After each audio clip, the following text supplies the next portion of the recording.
It's even spookier than we thought. Starting in September 63 on, 2 months before the assassination, there are sightings of Oswald all over Dallas, buying ammunition, getting a telescopic sight fixed, going to rifle ranges. Early November, at a Dallas downtown Lincoln Mercury dealership where he tells the salesman, Albert Bogard, take it out for a test drive. Despite the fact he has no license, and from what Marina says, doesn't know how to drive, he hits the curves like A.J. Foyt at the Indy 500. Bogart later told his boss he drove like a madman. Hey, $300 down now, Mr. Oswald. You can drive out of here. What?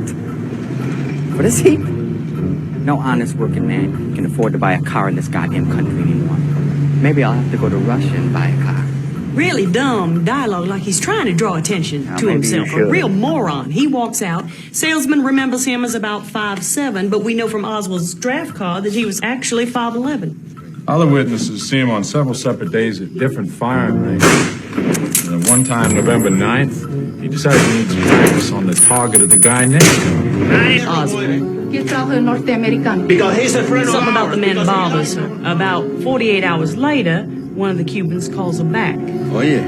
What do you think of Leon Oswald last night? I don't care. I don't know Oswald. What he said to us, he said, you Cubans don't have any guts because Kennedy should have been killed after the Bay of Pigs. And some Cubans should have done it. It's like he's giving her information she doesn't even ask for. She's scared, doesn't see him again till she sees Oswald's picture in the paper. But the Warren Commission says that Sylvia has bad eyesight because they have Oswald in Mexico at this time trying to get back into Cuba. The CIA has a camera outside the Cuban embassy, and they say that this is Oswald in Mexico.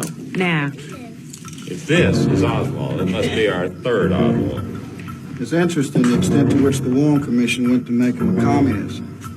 Beginning to think the whole point of the Mexican episode was to lay the blame at Fidel Castro's door. I mean, if Oswald or someone purporting to be Oswald had gotten into Cuba, come back, then killed the president, the American public once again would have supported a Cuban invasion. I even have doubts about this photo, boss. This pretty much convicted Oswald in the public's mind, but Oswald told Captain Fritz during his interrogation that the photo was fake. It's not me.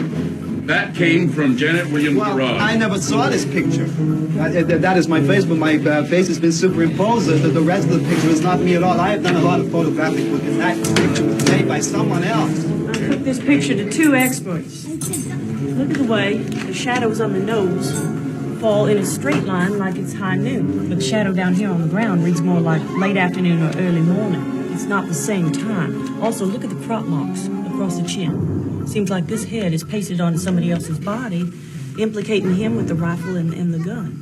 Well, who the hell are you, Alex Heidel or Lee Oswald? Well, you're the policeman. You work it out. Now it gets positively spooky. In January 1961, in New Orleans at the Bolton Ford dealership, when the Oswald we know is in Russia, there's a man using the name of Oswald to buy trucks for the Friends of Democratic Cuba. Salesman never sees him again, but guess who's on the articles of incorporation of the Friends for Democratic Cuba? Who? Guy Bannister. Bannister has someone using the name Oswald to buy the trucks. Hoover at the FBI writes a memo dated June of 1960 that someone could be using Oswald's passport and identity. God damn, they put Oswald together from day one. Like some dummy corporation in the Bahamas. You just move him around aboard. Anybody want to quit? All right, dumb question, put your hands down. We picked up this film in New Orleans. It's a TV interview with Oswald after he got in that hassle passing out the pro-Castro leaflets. No matter what you say, Jim, the point of it is you must be remembered. 10 days from now, if they hear you described, they must say, "Oh yes, I saw him. He was here." Do you understand? I've got it. It's equally important that we set him up planning the event. He owns a rifle with a scope, but he's never used it. Give him visibility in a gun shop. We'll provide you a rifle similar to his. We also want to see him practicing. Can't you arrange to borrow his rifle? That's programmed for later when we're certain he won't miss it. Let's do some more homework. But that does not mean, however, that I'm a communist. What is the difference between the two? Well, there's a great deal of difference. Several American parties in several countries are based on Marxism, such as Ghana. Certain countries have characteristics of socialist systems, such as Great Britain with its socialized medicine. These then are the differences between an outright communist country and countries which adhere to leftist or Marxist principles. In your work with the Fair Play for Cuba Committee, what are you advocating? We advocate restoration of diplomatic, trade, and tourist relations with Cuba. Jesus. You mean you'd do that to some poor, dumb Texas burr picker? What the hell are you talking about Texas like that for? Because if I was a doctor, and I wanted to give the world an enema, I'd stick the nozzle right here in Dallas, Texas. Before I kick you in the ass, can you tell me a better place than Texas? Yeah, Russia. In Russia, they make a car called the Volga that'd make this communist bastard. Get out of here. Get off my lot. Who the hell do you think you are anyway? The name's Oswald. Lee Oswald. And if you ever learn how to spell, you can have a lot of fun trying to write it down. It'll come in handy at the right time to leak to the press. The face doesn't look enough like him to pass muster with me. Get a picture of the sponsor himself and tip it in. Can do. Apple pie. Tim. Give him a pistol with a holster in it. And a telescopic sight for the rifle, too. Everything in order? So far.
Hey, buddy, you're firing at the wrong target. That's my target.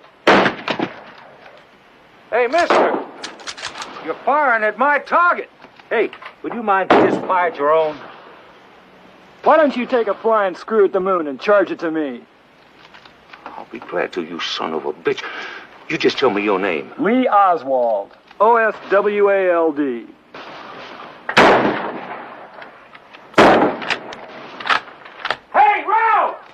For 2 nights, we have been looking for answers to major questions concerning the assassination of President John F. Kennedy. Sunday night, we asked, Lee Harvey Oswald take a rifle to the book depository building? Our answer was yes. Where was Oswald when President Kennedy was shot? In the building on the 6th floor. Was Oswald's rifle fired from the building? Yes. How many shots were fired? Most likely 3.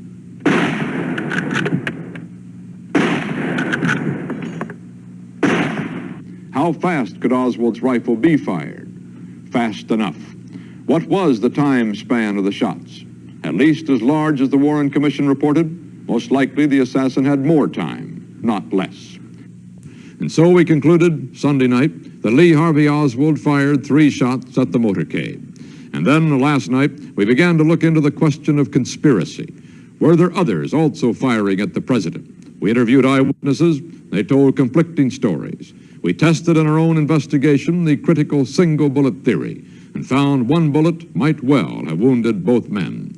Captain James Humes, who conducted the autopsy on the president, broke a 3.5-year silence to report that he has re-examined the x-rays and photographs and stands firm that the shots came from behind. We heard Governor Connolly and heard that his recollections conform with our own reconstruction of the assassination. And we concluded that there was no second gunman. We look further to the question of conspiracy. Was Oswald acting alone, or was he the agent of others? Was the assassination the sole work of a twisted, discontented man seeking a place in history, or were there dark forces behind Oswald? Continuing to seek an answer to the question of whether Lee Harvey Oswald was involved in a conspiracy leads us to a second murder. Oswald was taken into custody in a movie theater at 1:50 p.m., 80 minutes after President Kennedy was shot.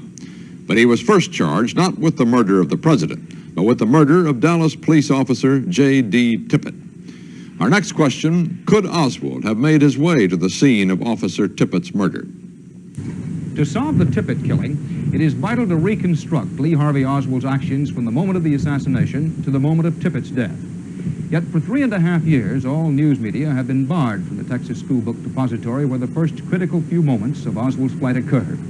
Depository officials have agreed to lift the ban for these special broadcasts, and so, for the first time, we have been able to follow the path of Oswald's movements from his sniper's nest on the 6th floor. Taking his rifle with him, Oswald went between the stacks of book cartons to the opposite corner of the 6th floor. He tucked the rifle down between stacks, and at this point probably discovered that the elevator could not be brought up.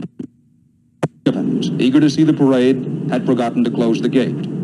So Oswald turned to the stairs and went down 4 flights to the 2nd floor and to the lunchroom there, where he was next seen at about 12:31 p.m., barely a minute and a half after his 3rd shot. In front of a Coke machine, a policeman at gunpoint actually stopped Oswald. But Depository Superintendent Roy Truly told the officer Oswald was an employee, and Oswald was released. Free to go, Oswald apparently crossed the 2nd floor through this office, went down the front stairs perhaps 3 minutes after the assassination, and continued out through the glass front door, well before police sealed off the depository building. Here is how the Warren Commission reconstructed Oswald's movements after he left the depository. He walked 7 blocks down Elm Street, then took a bus on Murphy headed for Oak Cliff. But the bus quickly became tangled in the traffic jam caused by the assassination itself, and Oswald got off, walked 2 blocks to Lamar, then took a cab several blocks past his rooming house on Beckley. The commission believes he then walked back to his apartment, picked up a revolver and a lightweight jacket, and set off on foot down Beckley. Attention all squads. Attention all squads. The suspect in the shooting at Elm in Houston is reported to be an unknown white male, approximately 30, slender build. During this period, the Dallas Police radio broadcast a description of a suspect, and critics have made much of the speed with which it was sent out just 15 minutes after the shots were fired. It asked officers to be on the lookout for a white man, slender, weighing about 165, standing about 5 feet 10 inches, in his early 30s. Well, how did police get the description on the air in 15 minutes? Critics have questioned both the source of the description and the speed with which it was sent out. The Warren Commission admitted the source could only be guessed at. Its own guess was that it came from Howard L. Brennan, an eyewitness. The critics doubt Brennan had a good enough view of Oswald in the window to arrive at a good description. They also doubt he passed the information on to a Secret Service man within 10 minutes, as he later claimed. At 1:15 p.m., 45 minutes after the assassination, the commission report says, Officer Tippit stopped Oswald. Whether because of the description or not will never be known, and was shot down. Now, did Oswald have time to get to 10th and Patton in time for the fatal encounter with Tippit? A CBS newsman following the Warren Commission blueprint found that 45 minutes was ample time. The answer is yes. He could have made his way there. Holiday weekenders, don't forget to remember. For extra fun, take more than one. Take an extra carton of Coke. Life is much more fun when you're refreshed. And Coke refreshes you best. Fun goes better with. Food goes better with. Extra cartons of Coca-Cola. Coke has the taste that you never get tired of. Coke after Coke after Coca-Cola.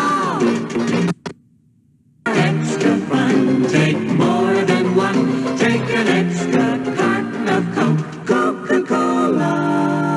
Swim, fly, drive to your nearest store and look for displays of Coca-Cola.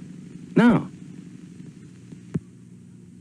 There's something about an Aqua Velva man. You're my kind of guy, I want you so. Baby, everything about you is go, go, go.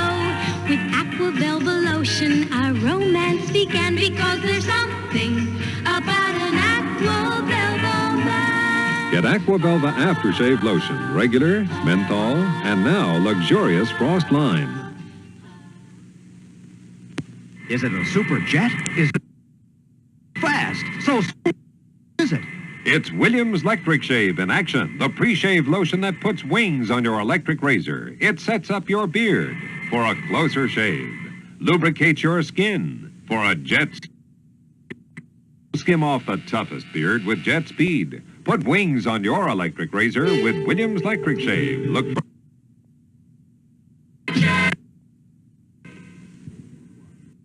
A CBS News inquiry, The Warren Report, continues.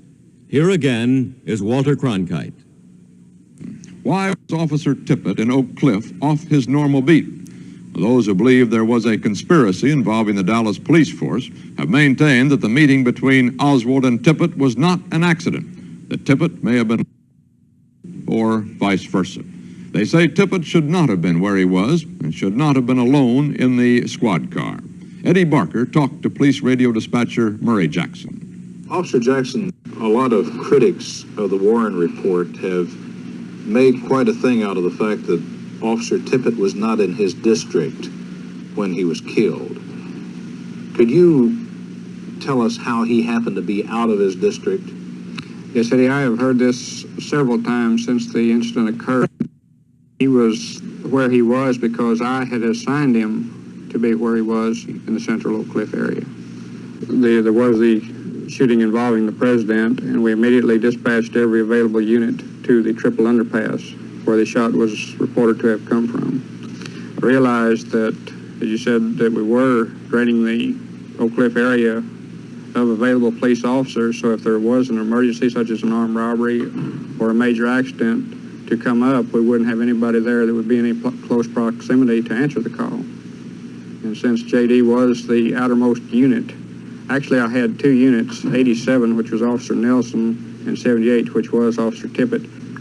Well, now, as you got down toward the time when Officer Tippett met his death, what transpired right prior to that? Were you aware of where he was all the time? No, I asked him once again what his location was sometime after, and to determine that he was in the Oak Cliff area. He said he was at Lancaster and 8th, which is on the east side of Oak Cliff, but in the main business district. And I did ask once again a few minutes later I called him to ask him his location so I could keep track of him where he was in my mind, but he didn't answer. When did you realize that he was dead? We had received a call from a citizen. They called us in on the telephone, and the call sheet came to me, and it was a disturbance in the street in the 400 block of East 10th. And I had called, I said 78, and he didn't answer. And almost immediately to this, a citizen came in on police radio and said, send me some help, there's been an officer shot out here. And knowing that JD was the only one that should have been in Oak Cliff, my reaction was to call 78. And of course JD didn't answer. So we asked the citizen to look at the number on the side of the car. This was the equipment number that determined which patrol car was to be on each assigned district. And they said that it was number 10, and since I had worked with JD in this particular car, well, I determined to myself that with him not answering and the equipment number, that this was Officer Tippett. The answer to this question is that he had been sent to Oak Cliff by the police dispatcher. Opponents of the Warren Report maintain that Officer Tippett was shot not by Oswald, but by others. Who shot Officer Tippett? Eddie Barker talked to two witnesses who were on the scene of the Tippett murder. First, Domingo Benavides, who was at the wheel of a truck across the street from the scene. As I was driving down the street, I seen this police car was sitting here, and the officer was getting out of the car, and apparently had been talking to the man that's standing by the car. The policeman got out of the car, and as he walked past the windshield of the car where they'd kind of lined up over the hood of the car, well, this other man shot him. And, of course, he was reaching for his gun. And so I was standing there, you know, sitting there in the truck and not in no big hurry to get out. Of course, I was sitting there watching everything. This man turned from the car then and took a couple of steps.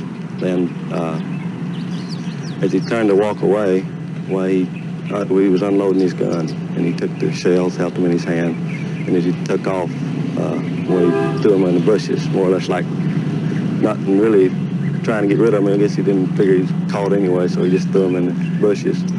But as he started to turn and walk away, well, he stopped and looked back at me, and I didn't know if he figured, well, I'll just let this poor guy go, or he had nothing to do with it, or, you know, I'm not out to kill everybody, just, you know, whoever gets in my way, I guess. I give him enough time to get around the house, thinking he might have went in the house. I sat there for maybe a second or two, and then jumped out of the truck and run over. As I walked by, I didn't even slow down. I see the officer dead, so I just walked in, got in the car, and I figured that would be the fastest way. In fact, I don't even know why I called him on the radio. I just figured now that it was the fastest way to get a police officer out. Hello, police operator. Go ahead. Go ahead. It says using it. Hello, we've had a shooting out here. Where is it at? It says using police radio. 10th Street. Between Marsalis and Buckley. It's a police officer. Somebody shot him. What's it? 10th Street. It's in a police car. Number 10. Number 10. Hello, police operator. Did you get that? Police officer, 510 East Jefferson. Thank you. 35. The citizen using police radio will remain off the radio now. Well, now, did several other people come up later? Immediately afterwards. I mean, it was just... Oh, after people, I guess, a block away, like Mr. Calloway, he come up and he says, let's go get him or something. And then this cab pulled up right afterwards. And so Calloway went over and took the officer's gun out of his hand. But Calloway did go after him, didn't he? Yeah, Calloway took off to go try to catch him. Well, Eddie, I was standing on the front porch of the used car lot that I worked on here.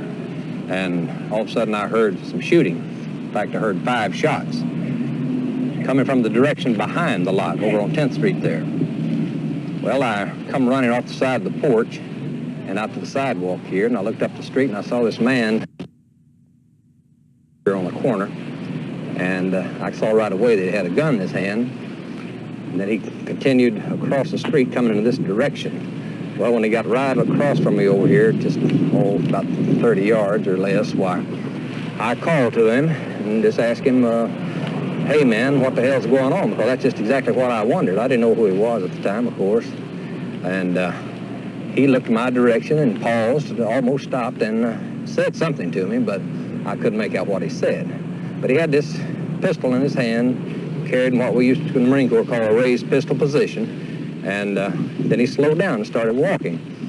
Then I ran to the corner, 10th and Patton, and when I got there, I saw this squad car parked near the curb, and then I walked to the car, and this policeman was lying in front of a squad car.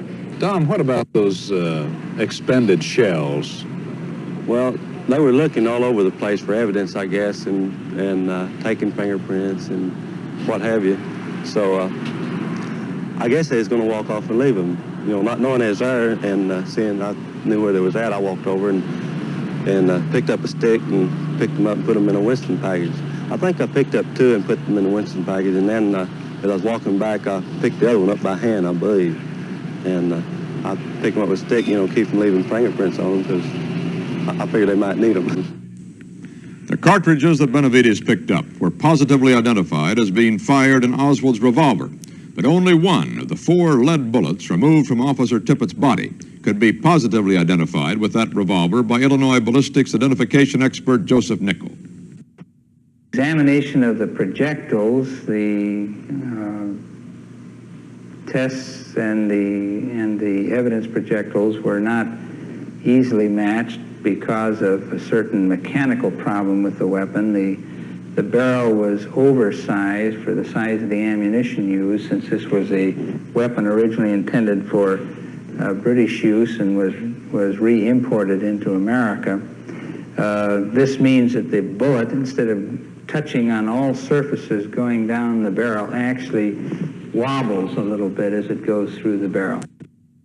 As a consequence, it is difficult to have it strike the same places every time as it goes through the barrel, so that the match on the projectiles was extremely difficult. I did find, however, that on the driving edge of the lands there were certain groups of lines which I could match on one bullet. I wasn't able to identify the others, although there was nothing to exclude them insofar as the class characteristics. All of them could have been fired in that particular weapon.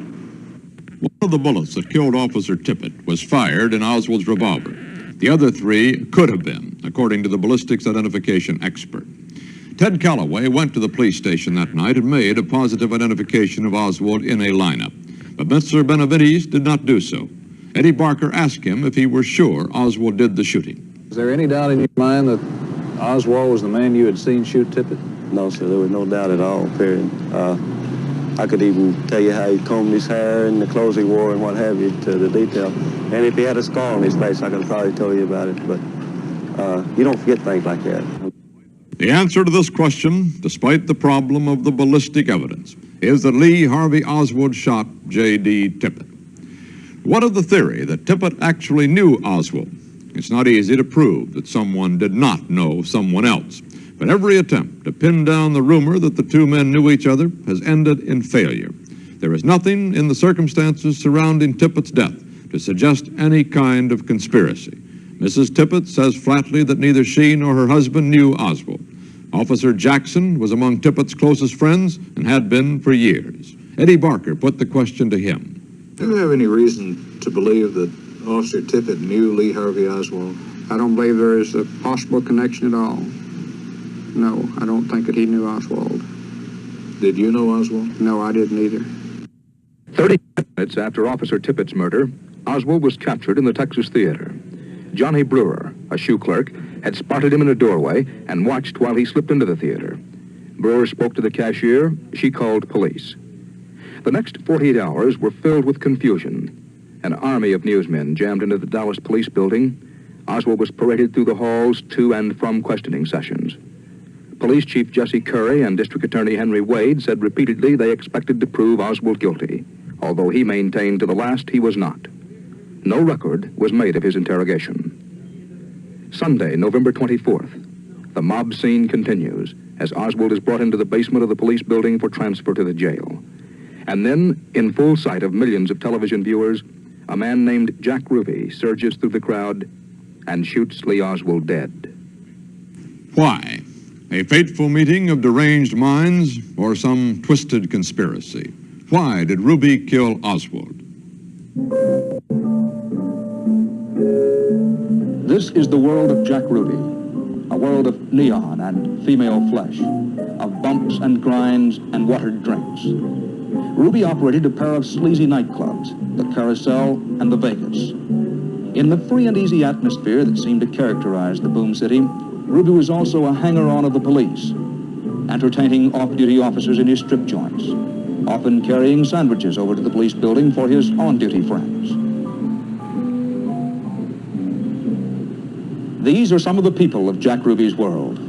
His roommate, a competing nightclub owner, and two of Jack Ruby's girls. Mr. Weinstein, why do you think Jack Ruby shot Lee Harvey Oswald?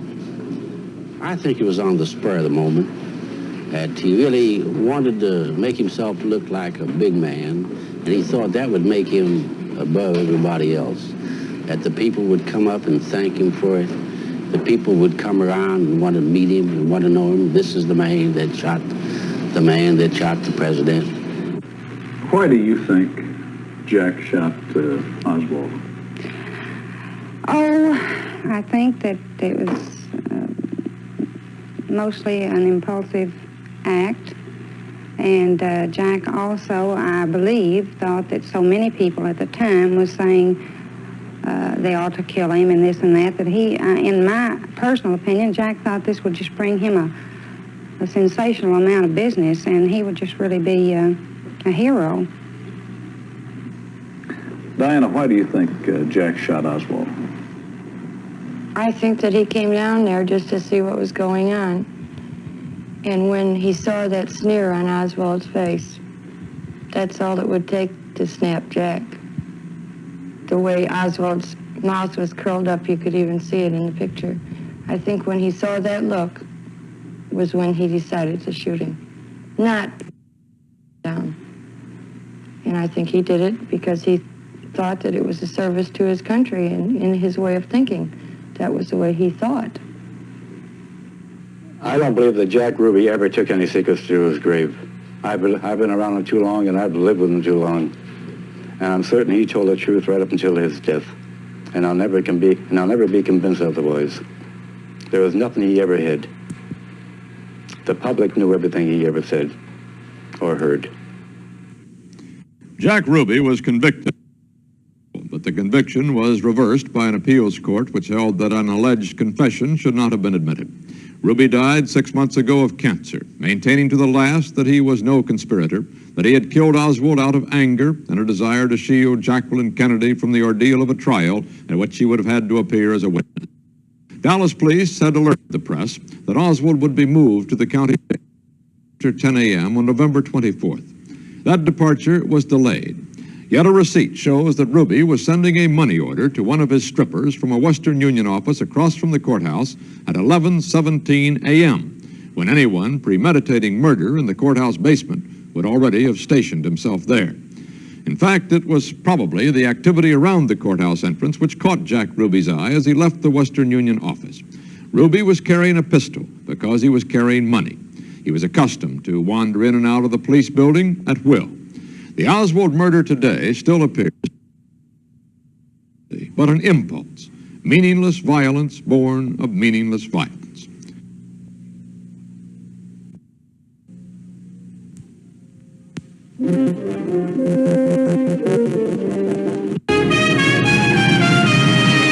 The Longhorns come to Marlboro country.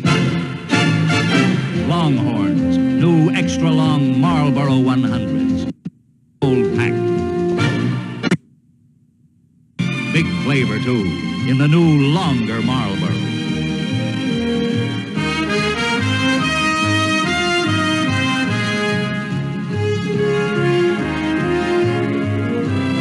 New extra long Marlboro 100s with Marlboro flavor all the way.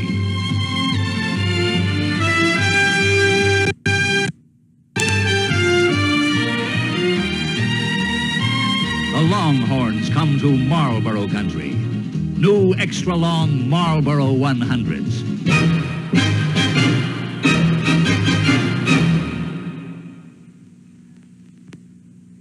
Night. No sleep for me. I'm all tensed up. Take a sleeping tablet. Aren't they all alike? No, this one's different. Nitol. Safe? Of course, just follow directions. So what's different? Here. Read this advertisement in Reader's Digest. Nitol releases its sleep-inducing ingredient more than twice as fast as any other leading brand. Helps you get to sleep faster, wake up raring to go. Good night. Try Nitol, safe, non-habit forming. If you want really clean dentures, listen. Now people don't even know I wear dentures. They do look natural. I brush daily with denture cream to keep them that way. Ever soak them? Yes, but with a soak, you add water and just soak. Give me denture cream and a brush. People like Denture Cream's concentrated cleaning power. See, when Denture Cream goes to work on this stained denture material, stains are brushed away quickly and safely. Denture Cream keeps dentures clean, natural looking. A CBS News inquiry, The Warren Report, continues. Here again is Walter Cronkite. But the most recent, most spectacular development in the Oswald case involves the CIA. It involves, too, the spectacular District Attorney of New Orleans, a man they call the Jolly Green Giant. It involves arrests, hypnotism, truth serum, bribery charges, and for the first time, an outline of a conspiracy. It certainly accounts for the recent national upsurge of suspicion concerning the conclusions of the Warren Report. And it raises a new question. Was the assassination plotted in New Orleans? Mike Wallace reports. New Orleans District Attorney Jim Garrison quietly began his own investigation of the assassination last fall.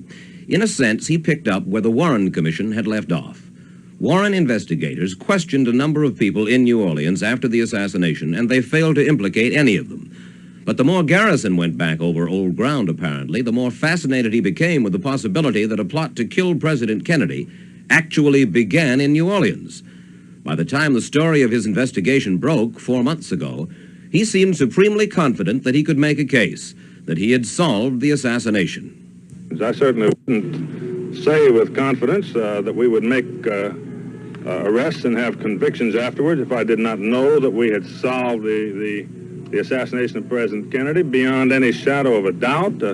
I can't imagine that people would think that I would guess and say something like that rashly. There's no question about it. We know what cities were involved. We know how it was done in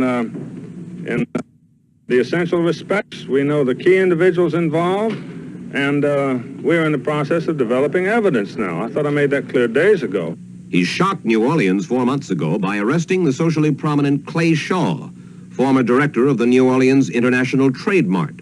Garrison's charge was that Shaw had conspired with 2 other men to plot the assassination of President Kennedy.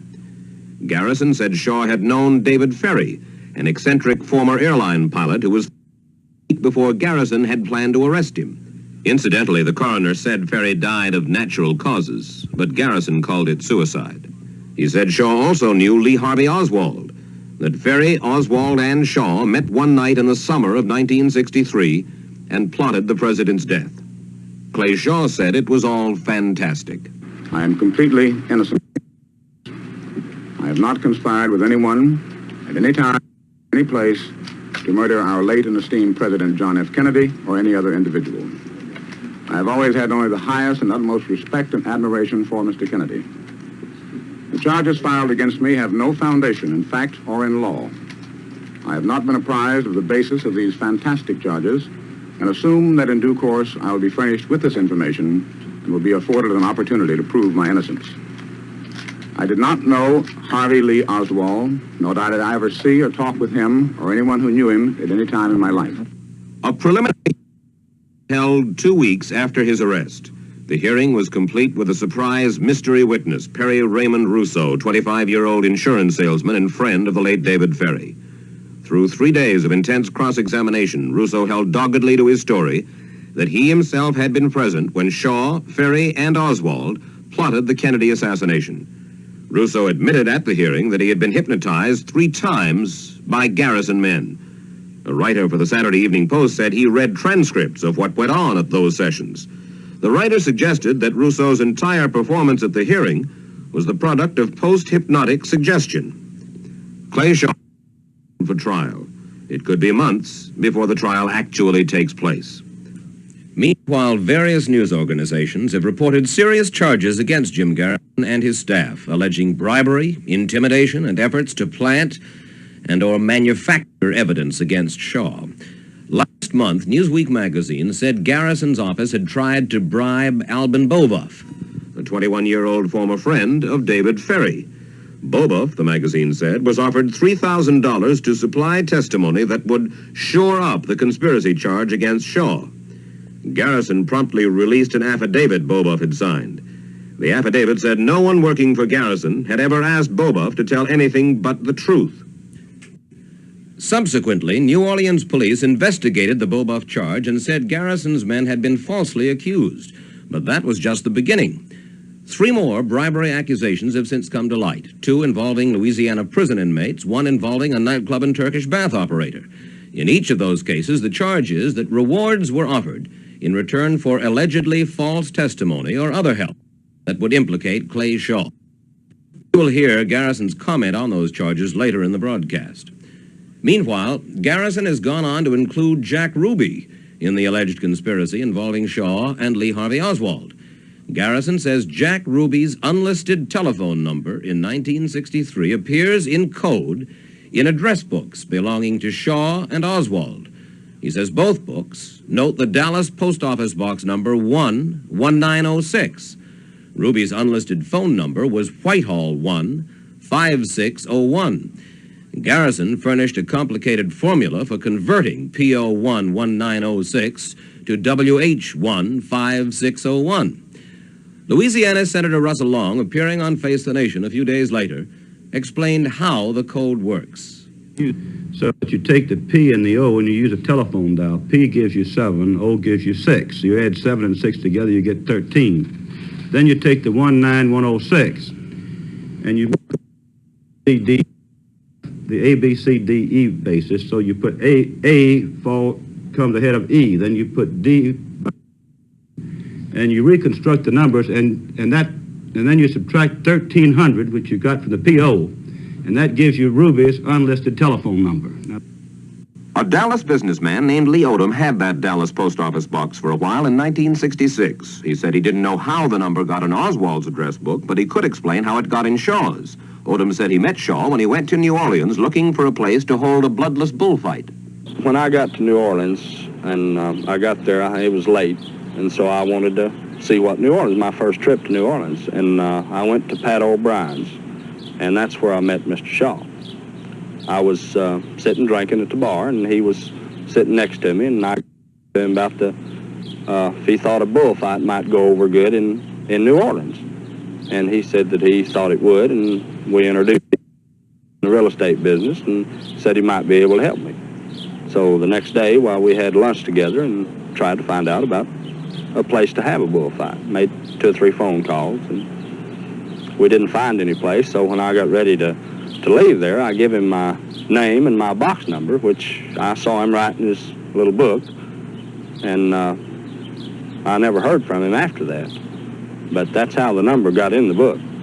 The number 19106 does appear in Oswald's address book, although some say the letters in front of it are not P.O., but Russian letters. No one knows when Oswald made the entry. Garrison has expanded the scope of his charges to include not only a Shaw-Oswald-Ruby link, but the CIA as well. Further, Garrison says he knows that 5 anti-Castro Cuban guerrillas, not Lee Harvey Oswald, killed President Kennedy. He says the CIA is concealing both the names and the whereabouts of the Cubans. In an interview with Bob Jones of WWL-TV New Orleans, he discussed proof that the guerrillas were there at Dealey Plaza in Dallas.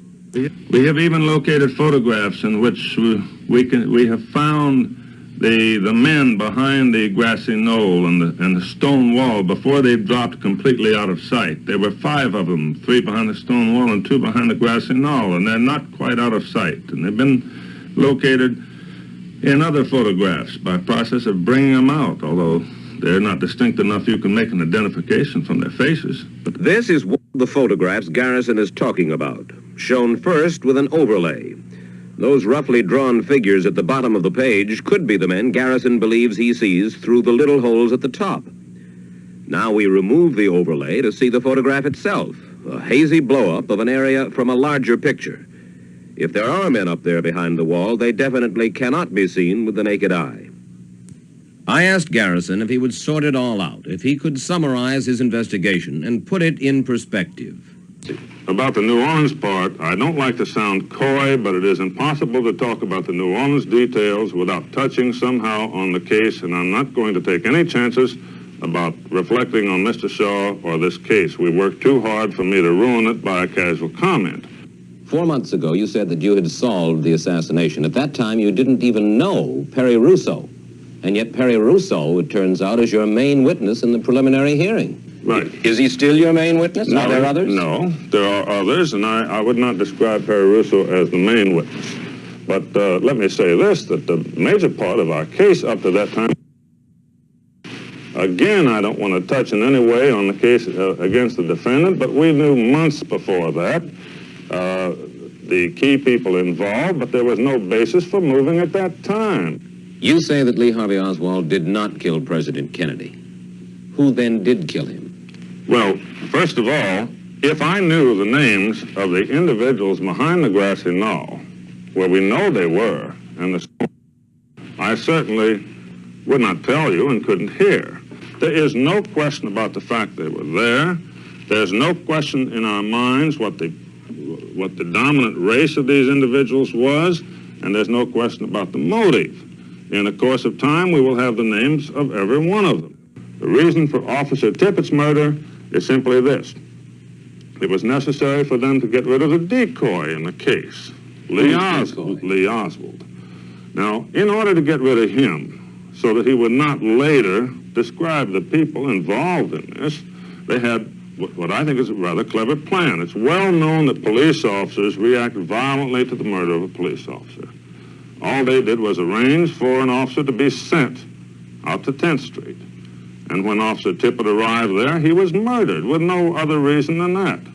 Now, after he was murdered, Oswald was pointed to sitting in the back of the Texas Theater where he'd been told to wait, obviously. Now, the idea was, quite apparently, that Oswald would be killed in the Texas Theater when he arrived because he killed a blue coat. That's the way the officers in New Orleans use the phrase, he killed a blue coat.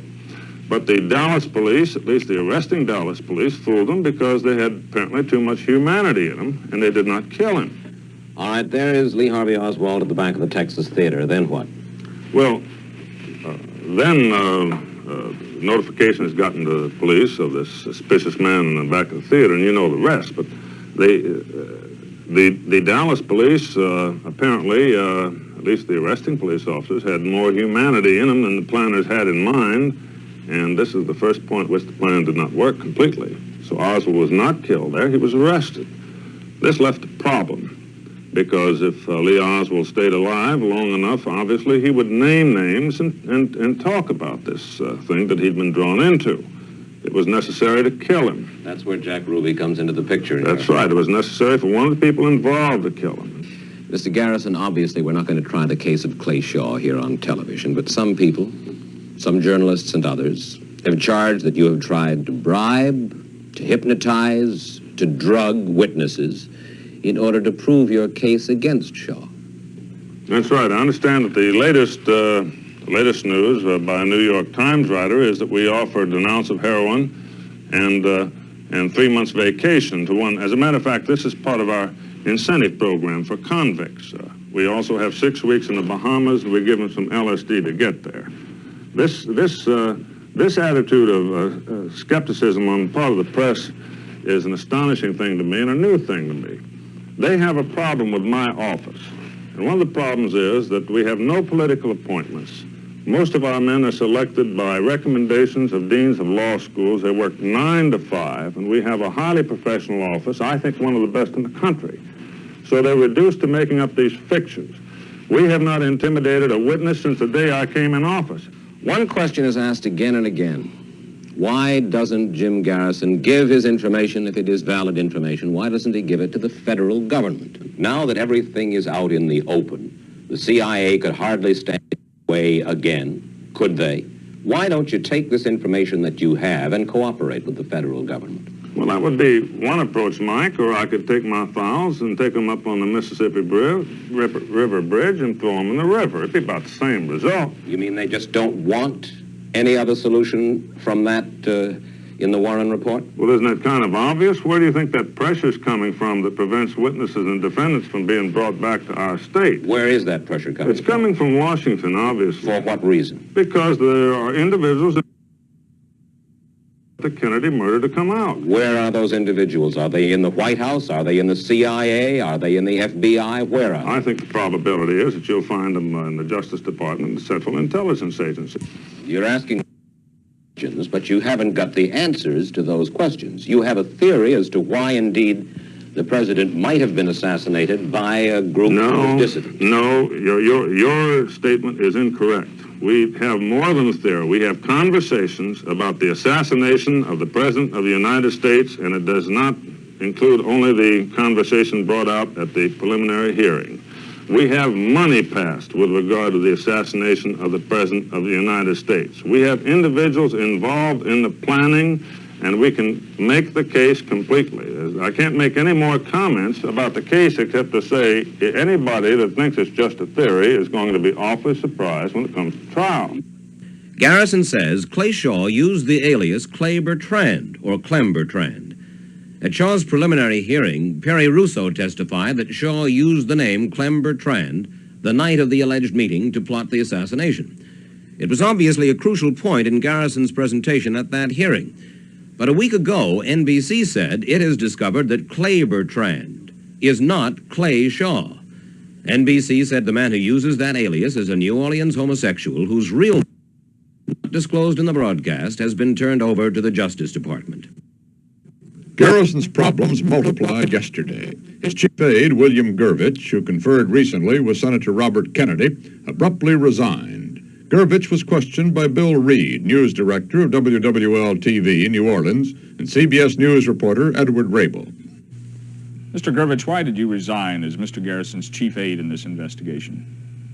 I was very dissatisfied with the way the investigation was being conducted, and I saw no reason for the investigation and decided that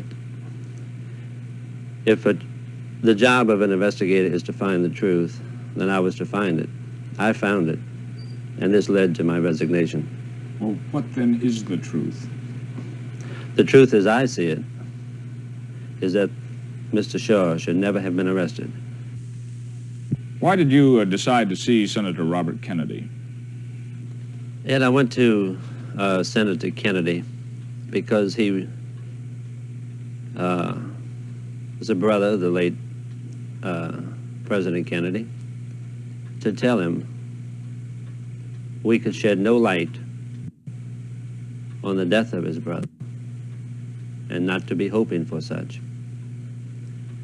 After I told him that, he appeared to be rather disgusted to think that someone was exploiting his brother's death, and by bringing it up over and over again and doing what has been done in this investigation.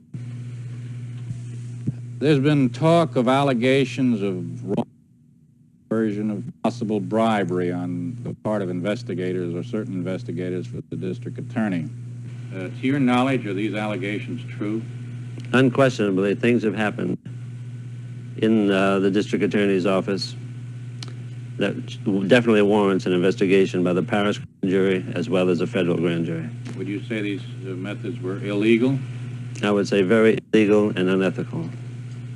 Can you give us any specifics?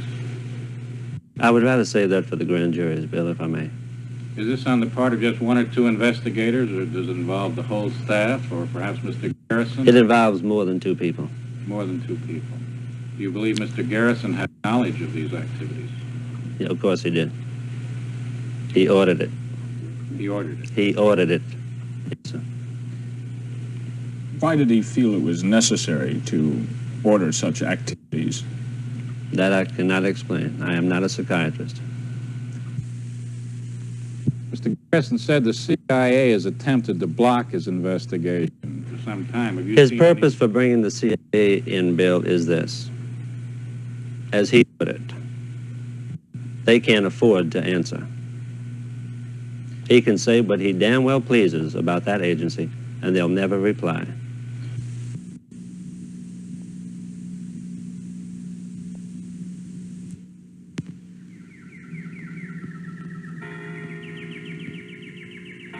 The engineers at Whirlpool have a theory about air conditioners. If they'll work in Panama, they'll work in Pennsylvania. So we set up a testing station in Panama.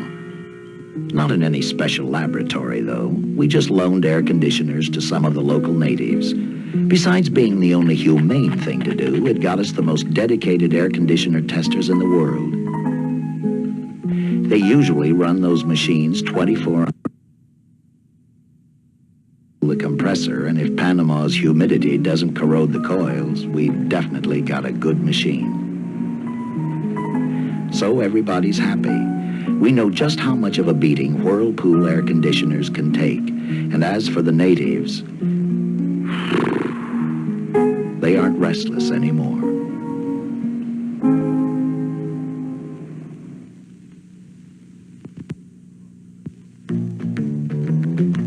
Trucks at work really are attention getters, especially to little boys. But it's a fact that whatever we do, trucks are important to all of us. Trucks play a major role in building and maintaining the finest highways in the world. Trucks that are made tough and light with aluminum. And to carry the fuel that keeps our cars running, big gleaming tank trucks roll day and night. And then there are the trucks that carry the food we eat, the clothes we wear. Trucks that move millions of pounds of goods, millions of miles every day. Yes, practically everything we need, as well as those little things we all enjoy, travel by truck.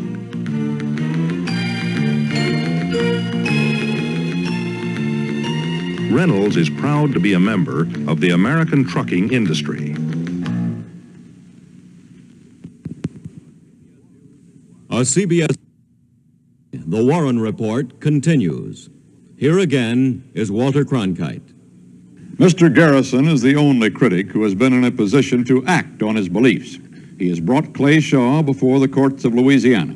And until that case is tried, we cannot, with propriety, go deep into the details of the evidence or reach any final conclusions concerning the case or the allegations concerning Clay Shaw. Mr. Garrison's public statements, however, and there's been no shortage of them, are fair targets. They have consistently promised startling proof. But until the trial, Mr. Garrison's promises remain just that and cannot be tested. But the whole atmosphere of his investigation and the charges that have been made by news organizations concerning it are not such as to inspire confidence. It may be that Garrison will finally show that there was a lunatic fringe in dark and devious conspiracy. But so far, he has shown us nothing to link the events he alleges to have taken place in New Orleans and the events we know to have taken place. Those events, the events surrounding the assassination itself, we have now examined to the best of our ability. On Sunday night, we considered whether Lee Harvey Oswald had shot the president. We concluded that he had. Last night, we asked if there was more than one assassin. We concluded there was not, and that Oswald was a sole assassin. Tonight, we have asked if there was a conspiracy involving perhaps Officer Tippit, Jack Ruby, or others. The answer here cannot be as firm as our other answers, partly because of the difficulty cited in the Warren Report of proving something did not happen, but partly, too, because there remains a question as to just what Jim Garrison will produce in that New Orleans courtroom. But on the basis of the evidence now in hand, at least, we still can find no convincing indication of such a conspiracy. If we put those three conclusions together, they seem to CBS News to tell just one story. Lee Harvey Oswald, alone and for reasons all his own, shot and killed President Kennedy. It is too much to expect that the critics of the Warren Report will be satisfied with the conclusion CBS News has reached, any more than they were satisfied with the conclusions the Commission reached. Mark Lane, for example, the most vocal of all the critics, has a theory of his own. If you give us briefly, Mr. Lane, your version of what happened there that day. Well, I think, if I can use this model, I think the evidence indicates, of course, the car came down Main, up here, and down Elm Street, and was approximately here when the first shot was fired. The first shot struck the president in the back of the right shoulder. FBI report, and indicates, therefore, that it came from someplace in the rear, which would include the possibility of it coming from the book depository building. The second bullet struck the president in the throat from the front, came from behind this wooden fence high up on a grassy knoll. Two more bullets were fired. One struck the Main Street curb and caused some concrete or lead to scatter up and strike a spectator named James Tague in the face. Another bullet fired from the rear struck Governor Connolly in the back. As the limousine moved up to approximate point, another bullet was fired from the right front, struck the president in the head, drove his body to the left and to the rear, and drove a portion of his skull backward to the left and to the rear. 5 bullets fired from at least 2 different directions, the result of a conspiracy. An even more elaborate account is given by William Turner, a former FBI agent who has become a warm supporter of District Attorney Garrison. Now, what happened there was that the Kennedy motorcade coming down there, the Kennedy limousine, there were shots from the rear, from either the Dallas School Book Depository building or the Dal Mart or the courthouse. And there were shots from the grassy knoll. This is triangulation. There's no escape from it if it's properly executed. I think that the massive head wound where the president's head was literally blown apart came from a quartering angle on the grassy knoll. The bullet was a low-velocity dum-dum mercury fulminate howl nose, which are outlawed by the Hague Convention, but which are used by paramilitary groups. And that the whole reaction is very consistent to this kind of weapon, that he is struck and his head doesn't go directly back this way, but it goes back and over this way, which would be consistent with the shot from that direction and Newton's law of motion. Now, I feel also that the escape was very simple. Number one, using a revolver or a pistol, the shells do not eject. They don't even have to bother to pick up their discharge. Number two, they can slip the gun under their coat, and when everybody comes surging up there, they can just say, went that away. Simple. In fact, it's so simple that it's probably happened that way. In the light of what we have past 3 evenings, it's difficult to take such versions seriously. But unquestionably, there are those who will do so, and it is their privilege. Our own task is not yet over. We must still ask whether the Warren Commission did all that was asked of it, whether other arms of the government acted as they should have acted, whether another commission might cast new light upon the assassination. We must ask also whether there are fundamental and profound human reasons for the aura of disbelief that surrounds the Warren report. We will deal with all those matters tomorrow night in the last portion of this inquiry. This is a natural moment to pause and to sum up what we think we have learned. Dan, you were in Dealey Plaza on the day of the assassination. You've been back there several times since, and when we did the first Warren report, and now in recent days to prepare this report. And you've been up in that window. We've looked out that window with you, but subjectively, what is the Oswald eye view of the assassination site? It was an easy shot, a much easier shot than even it looks in our pictures. The range was such, the angle was such that it did not take an expert shot, one man, to do what the Warren Commission says was done from there. Eddie, as news director of our esteemed affiliate KRLD-TV in Dallas, you've been right in the vortex of this thing since the moment of the assassination. What about the people of Dallas themselves? Do they agree with the Warren Commission report? I think that on a cross-section basis, the percentage that had some doubt about it would be about what it would be across the country. Certainly there are people who have some doubts about it, but most of the doubters, I think, are those who come to Dallas and who come into our newsroom, as a matter of fact. They bring a lot of questions, but so far none of them have brought any answers. That's Elizabeth. Let me ask each of you in turn this question. Are you contented with the basic finding of the Warren Commission?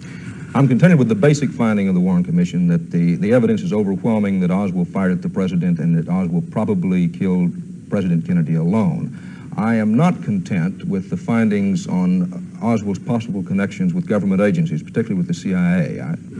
I'm not totally convinced that at some earlier time, unconnected with the assassination, that Oswald may have had more connections than we've been told about or that have been shown. I'm not totally convinced about the single bullet theory, but I don't think it's absolutely necessary to the final conclusion of the Warren Commission report.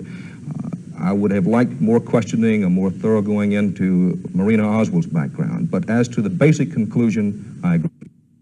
Eddie? I agree with it, Walter. It's too bad, of course, that Oswald didn't have his day in court, but I felt the night that he was the one who had shot the president, and nothing has come to light since then to change my opinion a bit. It is difficult to be totally content. Yet experience teaches all of us that any complex human event that is examined scrupulously and in detail will reveal improbabilities, inconsistencies, awkward gaps in our knowledge. Only in fiction do we find all the loose ends neatly tied. That is one of the ways we identify something as fiction. Real life is not all that tidy, In 1943, Lieutenant John F. Kennedy came under enemy fire behind Japanese lines in the Pacific. His PT boat was destroyed, his back re-injured. Yet he swam 3 miles, towing a wounded shipmate, found shelter on an island, escaped Japanese search, encountered natives who carried messages back to American forces, crossed undetected through enemy waters as enemy planes hovered overhead, and survived to become president. The account of his survival is full of improbabilities, coincidences, unknowns. So is the account of his death. So would be the account of your life, or mine, or the life of any one of us.